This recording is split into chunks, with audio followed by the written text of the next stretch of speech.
the strategic part that you're looking for. Now, I didn't realize that the strategic acquisition would actually come in the form of a acquisition or majority acquisition. But when the proposal came from SQS, SQS also happens to be a testing company, world's #1 testing company, and they are European and so on. And they were looking for a scalable offshore. They had offshore earlier in countries like Egypt and South Africa. And the reason for that was same time zone as Europe. So they are a European company. They were looking for a scalable offshore, and that would be India. I mean, you ask anybody, Gartner or anybody, India would be the scalable offshore. So they were looking for that. And of course, we would definitely be one of the candidates. They looked at, I'm sure they looked at all the options available. Now, why did I get acquired? So, first of all, the acquisition was, for us also, an extremely good complementary fit. So if I look at the SQS profile, they were in Europe, whereas our offshore business was mostly in the US. So we were looking at testing product companies and so on. We had India business. And we didn't have almost any European business except for UK, where we had the gambling business. So geographically, we would get the European business. They didn't have this product or games business. Interestingly, what I found very interesting was the SQS business was mainly to do with end user customers. So the testing that they would do was for banks, manufacturing companies, those kind of companies, avionics, retail, logistics, those kind of companies. Yeah, so SQS business for me was totally interesting that they were actually testing for banks. See, all businesses rely critically on their IT these days. No bank, no airline, no manufacturer, no retailer can work today without having a strong IT backend. Now, who validates this IT backend? That was the business SQS was in. And as you can imagine, the value of that testing or that validation was also much higher for these end customers rather than, say, a technology company. Because technology company would think, oh, we know testing, just that we don't have the people, so send us some people. Whereas these people were in their business, and they were, so IT testing was very critical. So I really liked that model, although we were not doing that. So it was extremely complementary. You won't believe they were the world's leading company, testing company, but they didn't have any presence in the US. And we had, a subsidiary called Verisoft Inc., which now has become SQS USA Inc. So in all of these respects, it's extremely complementary. I think Avinash in his speech that time said, Marathi mein Chhattisgarh jamta. So that is, so it was kind of a, if you look at it dispassionately and from a completely business kind of perspective, it was a no-brainer. You asked about the control part of it. This was a 100% owned company, and how do you relinquish the control and so on. So, it was very clear in my mind that I was looking at acquisition as a growth strategy. I was never looked at it as an exit kind of a strategy. It was always a growth strategy. What you could do for growth? Is it like financial investment? Is it a strategic partner? Or is it this company that is going to acquire you?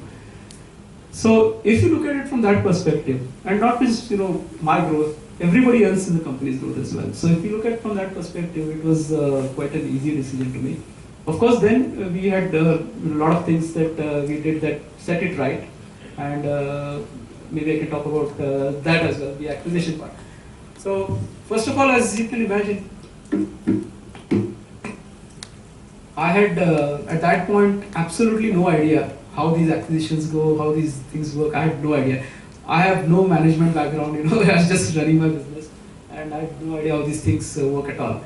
Of course, I learned through this that once you are, you have your grip on your business in the sense that your customers trust you and you have a good offering, everything else you can learn and everything else you can get help on.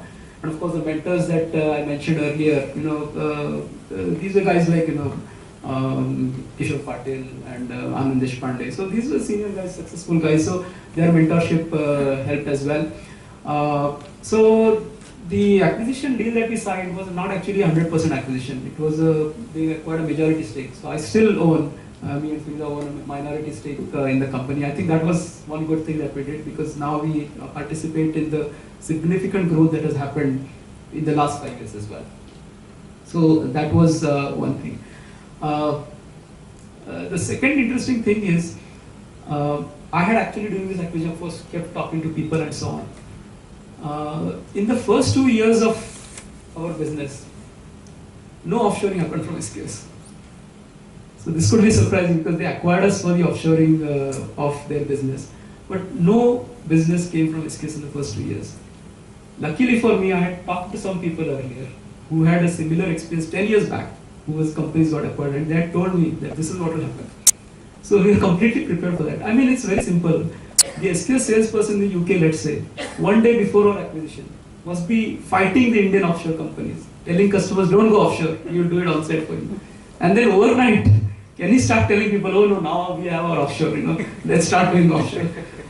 So I did a lot of travel to UK and Europe and all of our companies. But the fact is that nothing happened in the 2 years. But because we prepared for it, in the first 2 years, we did not take our foot off the pedal.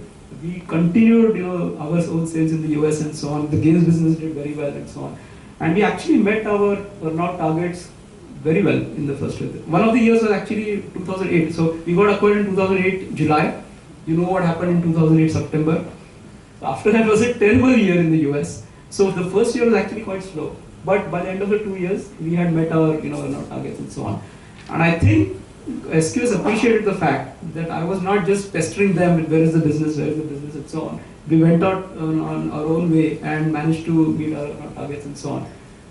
Third year onwards, of course, after all the efforts, the business started coming in. Now we have significant offshore business coming in from SQS, but it does take that time. So you're prepared for that, then it helps. I think there is one more thing that SQS had done some dozen acquisitions before ours. So I think they knew what they were doing, and I think one of the very good things that they did, I must say, they did send one guy from the UK to India after this acquisition to take care of integrations, and he stayed here for 4 years. And then the integration happened in the first 6 months itself, but he stayed here for 4 years. His name was Nick Quanton. Some of you may have met him. The good thing was Nick was actually reporting to me. It was not like they acquired us, so I started reporting to Nick. I think that was a very good thing that was done, and that within the company, send the message that this is how the company is going to be run. So we got all the integration benefit as well, but the company, remained functioning the way it was, with only positive changes, I must say.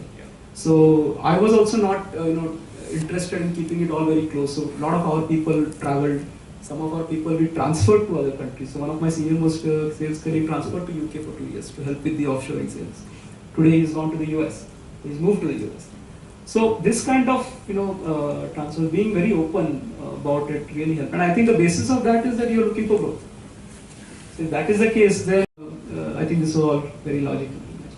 So interestingly, both Relq and Disha, who were same time competitors, after acquisitions, couple of acquisitions are no longer testing on the companies.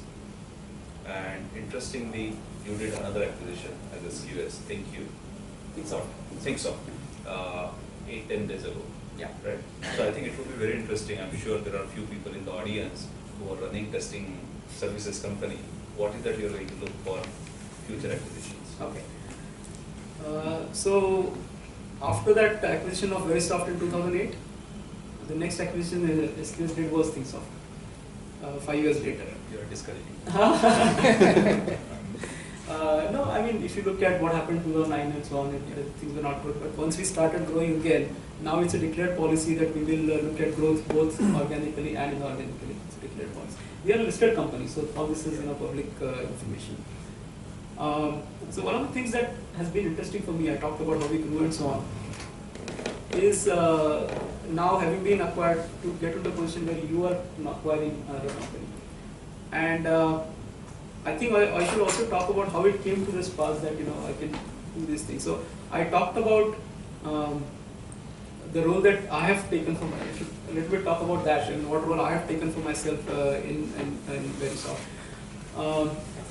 If you ask me, how many people report to me in SQS India today, maybe 2 people report to me. One is our CEO sitting there, and the entire organization is under the CEO. The philosophy that I have, kind of tried to build in the company is that, I've tried to do the newer things. So this goes back to what I said earlier. So something is going well, pass it on to the operations, and then you try to do something new, which will help you in the next phase of it. So this is what has helped us even after we got. So I talked about